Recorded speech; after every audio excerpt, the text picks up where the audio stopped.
네, 우리 3월 모의고사의 언어와 매체, 문법 문제에 해당됐던 문제들을 같이 살펴보도록 하겠습니다. 자, 먼저 11번부터 12번까지 이어져 있는 문제를 볼 건데요. 이 지문, 여기에 있는 지문을 보면 문법의 개념어가 이렇게 적혀 있잖아요. 그래서 여러분들이 보고 어근과 접사가 뭐지? 라는 그런 의문점을 가지고 아마 이 지문을 봤을 텐데 이렇게 지문형 문법 문제가 나올 때가 있어요. 지문형 문법 문제. 자, 근데 여러분들이 사실 알면 이 지문을 안 읽어도 되기는 합니다. 그렇지만 선생님은 여러분들에게 알아도 쓱 읽어보라고 추천을 하고 싶고요. 왜냐면 여러분들이 잘못 알고 있는 개념이 있을 수도 있으니까 알아도 쓱 읽어보기. 그럼 모르면 당연히 지문 읽어봐야겠죠. 지문 독해하듯이 꼼꼼하게 읽어봐야 합니다. 그래서 우리는 사실 고등학교 1학년 3월 모의고사를 푸는데 문법 문제를 여러분들이 얼마나 잘 알고 풀겠어요. 아마 이 개념어들이 굉장히 낯설 거예요. 그러니까 이 지문 같이 읽어보면서 봅시다. 단어를 구성하는 요소에는 여러분 뭐가 있대요? 어근과 접사가 있대요. 자, 근데 이 어근과 접사가 뭔지를 뒤에서 설명을 하고 있겠죠. 어근은 단어를 구성하는 요소 중에서 실질적인 의미를 가지는 부분이래요. 실질적인 의미를 가지는 부분. 그런데 접사는 조건이 있네요. 어근과 결합한다는 게 조건입니다. 자, 그래서 어근과 결합해서 어근에 특정한 의미를 더하거나 어근의 의미를 제한하는 부분이 바로 접사래요. 근데 이 접사는요, 종류를 나눌 수 있대요. 1번 접두사, 2번 접미사. 어근의 앞에 위치한다면 접두사라고 하고요. 어근의 뒤에 위치한다면 접미사라고 한대요. 항상 다른 말과 결합하기 때문에 홀로 쓰이지 못함을 나타내는 붙임표를 붙인다. 이 붙임표를 어근에 붙이는 게 아니라 이 접사와 관련된 설명이 있을 때 나왔던 거니까 선생님 여기를 끊어볼게요. 붙임표를 왜 써요? 어근 또는 다른 말과 항상 결합해서 쓰이기 때문에 홀로 쓰이지 못하니까 그래서 붙임표를 붙이는 거래요. 예를 들어보면 여기 붙임표 붙이고 있죠? 들과 같은 말은 접두사. 왜냐면 이 앞에 붙었으니까. 자, 예를 들어보면 햇은 햇반, 햇반, 햇밥, 아니죠? 햇반, 햇밤, 덧신, 들국화 이런 예시가 있어요. 이거는 그러니까 여기서 말하고 싶었던 거는 앞에 붙여진다라는 거. 그다음 뒤에 지기, 개와 같은 접미사가 있대요. 예를 들어볼게요. 문지기. 그다음에 믿음 이런 게 있죠. 자, 이렇게 뒤에 붙여지는 거는 접미사라고 한다네요. 자, 이 문장. 단어는 그 짜임에 따라서 단일어와 복합어로 구분된대요. 단일어는 하나의 어근으로만 이루어져 있대요. 자, 제가 위에서 어근과 관련된 거는 핑크색 형광펜을 쳤잖아요. 그래서 하나의 어근이라고 돼 있을 때도 저는 이 똑같은 색깔로 표기를 하겠습니다. 자, 그리고 복합어는요. 어근과 어근의 결합으로 이루어진 합성어와 이 복합어의 종류가 또 나눠지나 봐요. 합성어, 그리고 파생어. 파생어는 뭐래요? 어근과 접사가 결합한 거를 우리 파생어라고 한대요. 짜임에 따라서 단일어와 복합어로 나눌 수 있는데 또 이 복합어는 합성어와 파생어로 나눌 수 있다라는 게 이 설명입니다. 그쵸? 복합어의 종류죠. 다음에 예를 들어서 밤이나 문과 같이 하나의 어근으로만 이루어진 단어는 단일어이고요. 어근 밤, 문이 하나 또는 다른 각각 또 다른 어근과 결합한 밤나무, 자동문은 합성어래요. 자, 끊어보면 밤나무 끊어져 있을 수 있고 그리고 실질적인 의미를 가지고 있고요. 자동문, 자동문 이렇게 나눌 수 있고 이건 다 실질적인 의미를 가지고 있으니까 합성어입니다. 그리고요. 어근 밤과 접두사 햇이 결합했어요. 그럼 이거 파생어고요. 문과 지기가 합쳐졌어요. 어근과 접미사가 합쳐진 파생어입니다. 그 다음에 볼게요. 복합어는 어근과 어근으로 이루어진 합성어와 그 다음 어근과 접사로 이루어진 파생어로 나누어질 수 있는데 합성어와 파생어로 나눌 수 있어요. 그런데 여기에 더한대요. 뭐를 더한대요? 어근이나 접사가 더해진대요. 어근이나 접사가 더해진대요. 그렇게 되면 우리 이러한 꼴은 복잡한 짜임의 단어라고 하는데 복잡한 짜임의 단어를 분석을 할 때는 직접 구성성분 분석이 필요하대요. 직접 구성성분 분석은요. 단어를 둘로 나눠서 하나가 접사면 이거를 우리는 파생어라고 보고 두 부분 모두 접사가 아닌 어근이면 이렇게 표시하는 것보다 여러분 접사가 아니라고 했기 때문에 어근일 수도 있겠다라고 예측을 하는 게 맞아요. 접사라는 말만 보고 접사의 개념을 떠올리는 것보다 접사가 아니면 뭘까를 생각을 하시면서 합성어의 개념을 떠올리셔야 합니다. 이렇게 복잡한 짜임의 단어는 직접 구성성분 분석을 할 수 있다는 거죠.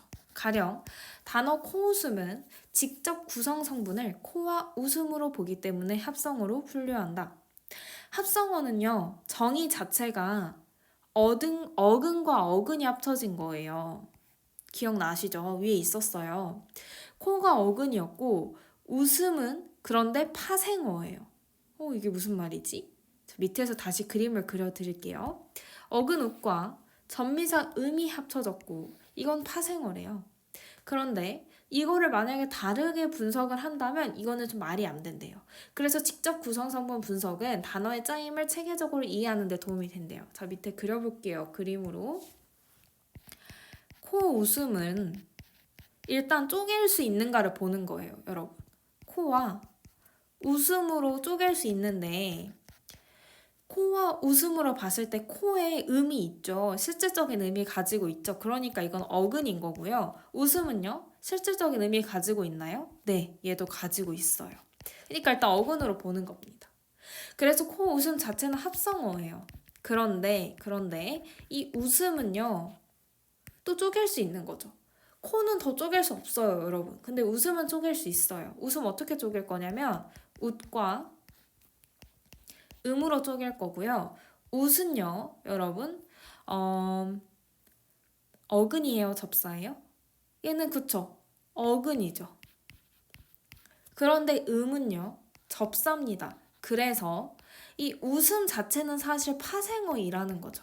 그런데 이거를 분석하지 않고 코와 웃음으로만 봤을 때는 어근과 어근의 결합으로서 코웃음은 합성어인데 웃음을 분석을 하면 어근과 접사가 합쳐진 파생어라는 거예요. 그래서 다시 한번 제가 현관변 표시를 해보면 음은 접사입니다. 웃은요? 어근이에요. 웃음은요?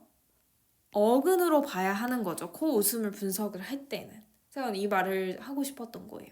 그래서 여러분들이 쪼갤 때 단위를 어떻게 쪼개냐에 따라서 말이 바뀌어진다라는 걸 꼭 기억을 하시고요. 그 다음에요. 어근과 접사를 나눴을 때는 여러분 기준이요. 단어를 구성하는 요소였어요. 그런데 단일어와 복합어를 나눴을 때는 단어의 짜임에 따라서 나눴다라는 게 중요했습니다. 그래서 이 지문 내용을 제가 한번 다시 정리해 볼게요. 이 내용은 여러분들이 고등학교에 진학하셔도 굉장히 중요하게 다루고 있는 내용이기 때문에 꼭 기억을 해주셨으면 좋겠고요. 단어의 구성 요소에는 뭐와 뭐가 있었어요? 어근, 실질적인 의미를 가진 어근과 이 어근에 더해져서 보탬이 되는 접사가 있었는데 접사의 위치에 따라서 접두사, 제일 먼저 오는 거 접두사, 끝에 오는 거 접미사로 나누어서 이야기를 하고 있었어요. 자, 그러고 또 우리 단어의 짜임에 대해서도 이야기를 했는데 단어의 짜임을 말을 할 때는 단일어와 보카버를 나누어서 이야기를 했었어요. 단일어는요, 어근, 하나의 어근으로만 되어 있었습니다. 예를 들어보면 사과가 있겠죠. 그 다음에 보카버로 또 나눌 수 있었는데 보카버는 또 다시 합성어와 파생어로 나누어서 말할 수 있었어요. 합성어는요, 어근과 어근이 합쳐져 있고요. 그렇죠? 파생어는요, 어근과 접사가 합쳐져 있거나 또는 접사와 어근이 합쳐진 꼴로 아마 이루어져 있을 겁니다. 그래서 만약에 이 단어에서 복잡한 짜임의 단어라면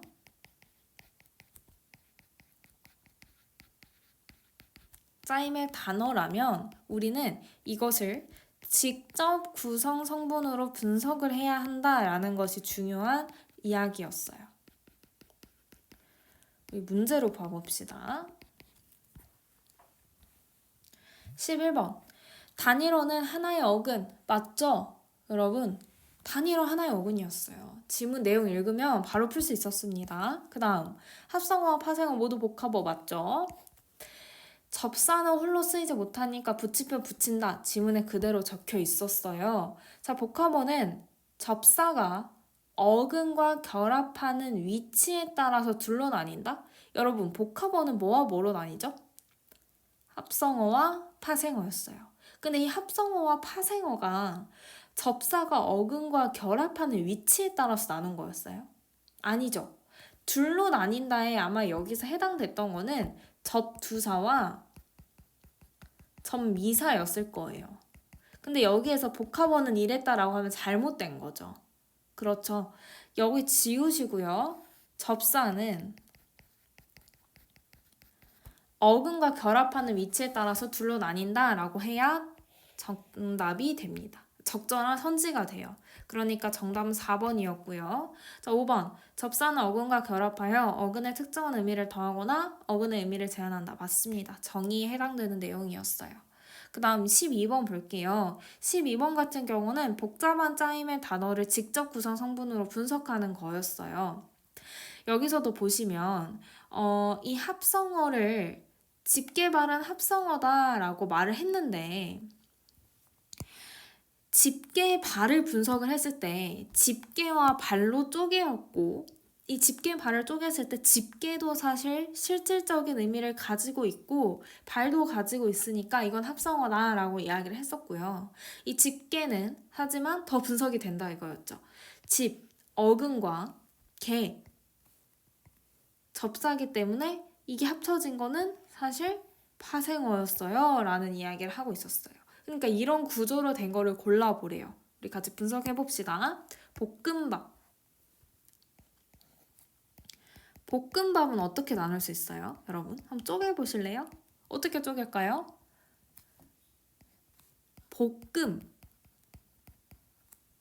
밥으로 쪼갤 수 있죠. 이거 다 실질적인 의미 가지고 있는 거 맞나요? 네, 맞죠. 어근과 어근의 결합이라고 할 수 있겠죠. 그러니까 볶음밥은 합성어입니다. 그런데 이제 더 쪼갤 게 없나 한번 볼게요. 쪼갤 수 있네요. 볶음에서 우리 아까 이 지문 읽을 때 여기 도 접미사라고 배웠습니다. 그래서 이 볶음을요 쪼갤 수 있어요. 그리고 음은 접사였고요. 복은 어근이었어요. 그래서 이 볶음 자체는 파생어라고 할 수 있습니다. 그렇기 때문에 이 보기와 구조가 같죠. 보기와 구조가 같습니다. 그래서 정답은 1번이었고요.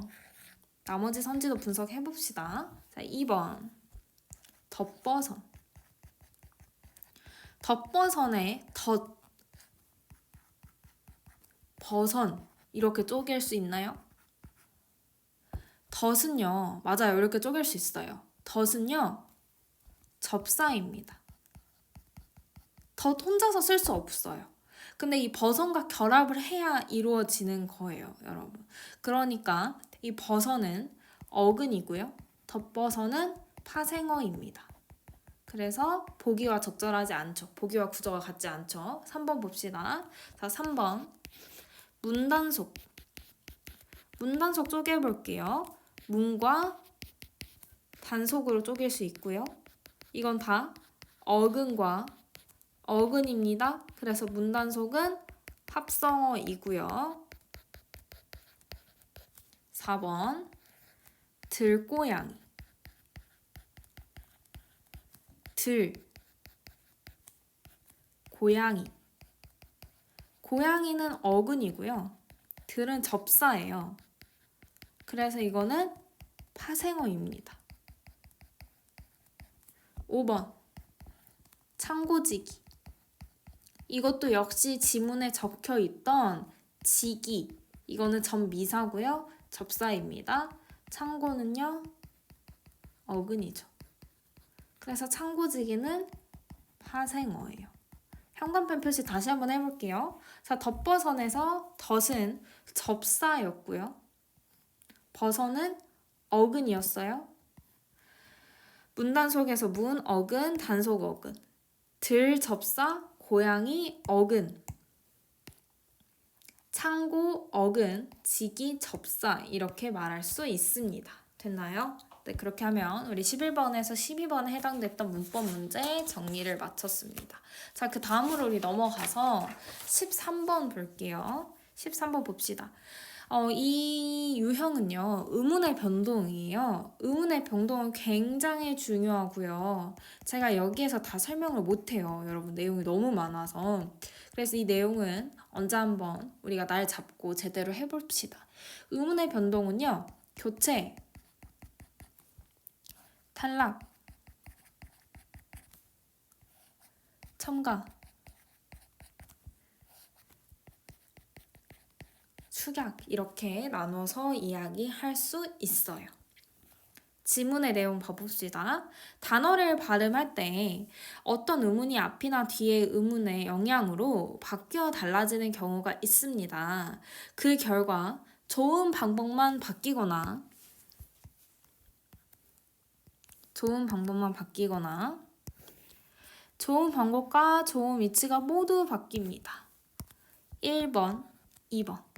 좋은 방법만 바뀌어지는 경우가 있고 좋은 방법과 좋은 위치가 모두 바뀌는 게 있대요. 자, 여러분, 좋음이 뭘까요? 좋음은요, 이렇게 이해하면 편해요. 소리를 만들어내는, 이렇게 생각하면 편합니다.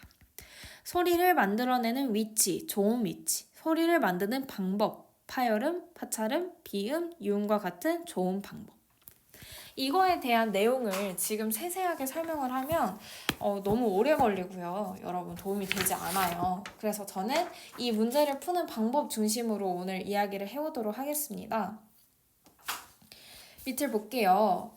달님, 리을로 인해서 니은이 영향을 받았고 니은이 리을로 바뀌었죠. 여러분, 니은이 리을로 바뀌었어요.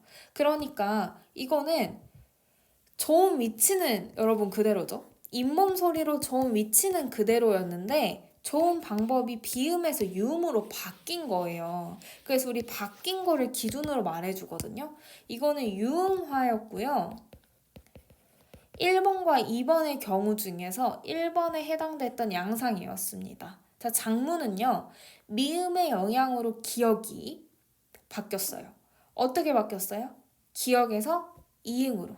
자, 이거 역시 여린 입천장 소리라는 좋은 위치는 동일했는데 좋은 방법이 바뀌었죠, 여러분. 그래서 이것도 1번에 해당됐었고요. 비음으로 바뀌고 있는 모습. 그래서 이거 비음화라고 합니다. 그 다음에 해돋이, 우리 이 때문에 디귿이 연음, 옆으로 옮겨가는데 그 디귿이 지읒으로 바뀌고 있어요. 그러니까 잇몸 소리에서 생입천장 소리가 됐고 파열음에서 파찰음이 된 거죠. 그러니까 종 위치도 바뀌었고 종 방법도 바뀐 거예요. 그래서 우리 이거는 2번의 경우 종 방법과 종 위치가 모두 바뀐 경우이고요. 우리 이거를 구개음화라고 이야기합니다. 여기에서 이거를 알아내는 것은 중요하지 않았어요. 어떻게 움직였고 혀에서 어떤 움직임이 나타내고 있는가를 판단하면 여러분 문제 풀 수 있었어요. 학습활동 봅시다. 뒤의문의 영향을 받아서 자 조건이 드러났네요. 그쵸? 뒤의문의 영향으로 앞 의문이 바뀌어야 돼요. 그 다음 좋은 방법만 1번의 경우만 해당이 돼야 한대요. 이 두 개가 다 충족이 돼야 되는데 난로 이상하죠? 이렇게 발음하니까. 자, 난로는 니은이 리을로 바뀌어야 돼요. 바뀌는 거예요. 이거는 뒤의문의 영향을 받아서 리을의 영향으로 니은이 리을로 바뀌는 모습 맞죠? 그러고 니은에서 리을로 바뀌는 거는 여러분 좋은 방법만 바뀌는 게 맞아요. 표에서 확인해 보세요. 그렇죠? 그러니까 기억은 맞습니다. 앞 의문이 바뀌는 것도 맞았고 좋은 방법만 바뀌는 것도 맞았어요. 마지 봅시다. 이 디귿이 연음이 돼서 마디로 됐었는데 이의 영향으로 디귿이 지읒으로 바뀌고 있는 우리 이 유형이었어요. 그러니까 이게 뒤 의문의 영향으로 앞 의문이 바뀌었던 거는 사실 맞지만 좋은 방법과 좋은 위치가 다 바뀌고 있으니까 틀린 설명이죠. 실내는요. 리을의 영향으로 니은이 리을로 바뀌고 있는 거예요. 그렇죠? 니은이 리을로 바뀌고 있어요. 좋은 방법만 바뀌는 거는 사실 맞으나 앞 의문의 영향으로 뒤 의문이 바뀌고 있으니까 틀렸죠. 톤날은요. 니은의 영향으로 비읍이 미음으로 바뀌고 있어요. 여기는 뒤 의문의 영향으로 앞 의문이 바뀌고 있는 게 맞고 비읍에서 미음으로 바뀌는 유형이었죠. 비읍에서 미음으로 바뀌는 이거였네요.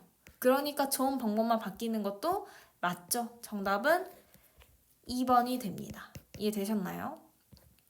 여기서 중요했던 거는 학생들이 이 개념을 아냐 모르냐를 묻기 전에 이 내용을 표로 확인할 수 있냐를 물어보고 있는 거고요. 여러분들이 이 개념을 모르셨다 하더라도 충분히 푸실 수 있었어요. 됐나요? 넘어가 볼게요. 그 다음 14번 봅시다. 자, 문제 풀기에 앞서서 제가 편집을 할 때 위로 올라가 있는 그 기호를 표시하기 어려웠었어요. 그래서 여러분들이 선지 수정을 좀 해주셔야 됩니다. 선지 수정을 부탁드릴게요. 어떻게 표시하셔야 되냐면 작다 1, 작다 2, 적다 2 이렇게 표시가 되었어야 했는데 이거는 제가 편집상의 오류로 이렇게 되었으니 여러분 고쳐주세요. 이거는 사전에서 찾아보는 문제였네요. 그렇죠. 어렵지 않았어요. 왜냐면 문법적인 개념을 묻지는 않았거든요. 자, 봅시다. 작다 1의 1번 같은 경우는 길이, 넓이, 부피 따위가 비교 대상이나 보통보다 덜하다래요. 2번 정하여진 크기에 모자라서 맞지 아니하다가 2번 일의 규모, 범위, 정도, 중요성 따위가 비교 대상이나 보통 수준에 미치지 못하다가 3번 사람 됨이나 생각 따위가 좁고 보잘것없다가 4번이었고 적다는 수요나 분량, 정도가 일정한 기준에 미치지 못한다 였어요. 봅시다. 민수는 진서에 비해서 말수가 작다, 적다, 뭐죠? 말수의 분량, 정도가 진서의 말수가 민수의 말수에 비해서 적은 거죠, 여러분. 분량이나 정도가 기준, 민수에 비해서 적었다라는 거니까 적다고요. 이 뜻풀이에 해당되는 내용이었어요.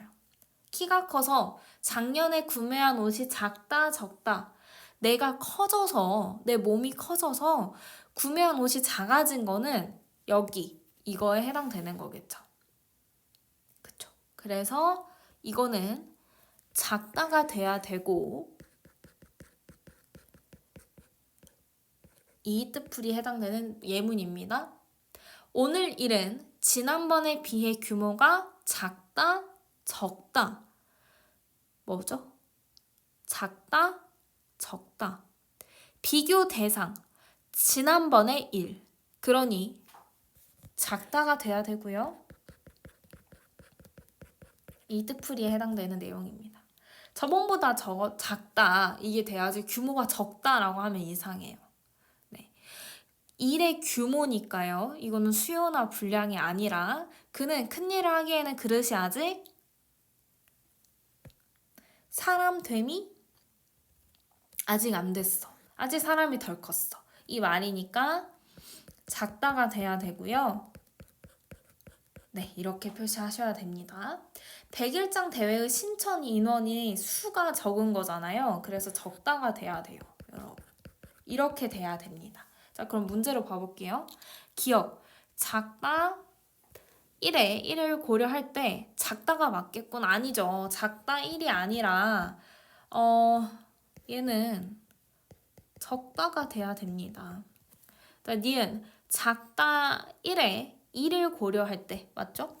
작다 1에 3 맞고요. 작다 1에 4 맞습니다. 적다가 맞다는 것도 맞아요. 그래서 정답은 1번이었어요. 15번 봅시다. 15번은요, 여러분 인용 문제인데요. 인용 역시 고등학교 개념에 나와요. 직접 인용은 그대로 따오는 거예요. 그래서 그대로 큰 따옴표를 따오는 거고 그 뒤에 조사라고가 붙습니다. 자, 간접 인용은요, 자신이 다시 쓰는 거예요. 그래서 조사고를 씁니다. 봅시다. 지아가 꽃이 벌써 폈구나 라고 했다. 그러면 여러분, 직접 인용에서 간접 인용으로 바꿀 때는 뭐를 주의해야 될까요? 높임 표현. 왜냐면 그대로 쓸 수 없잖아요. 선생님이랑 기억의 예문을 보니까 더 느껴지지 않아요? 그대로 쓸 수 없고 위에 따옴표도 빼고 그 인용 표현도 바꿔야 되고 조사도 바꿔야 돼요. 그러니까 이 높임법도 중요하겠죠. 예를 들어서 할머님은 그대로 말씀하셨던 내용을 우리는 간접 인용할 때 나의 기준에 따라서 말을 한다면 그렇게 그대로 말하면 안 되겠죠. 그 다음 시간 표현, 시제 표현 이거 다 주의해야 되고요. 그 다음 지시 표현, 이, 그 막 이런 거 있죠.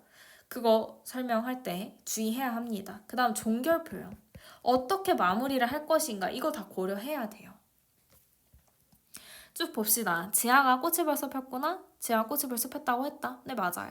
지아가 버스가 벌써 갔어요. 버스가 벌써 갔다고 했다.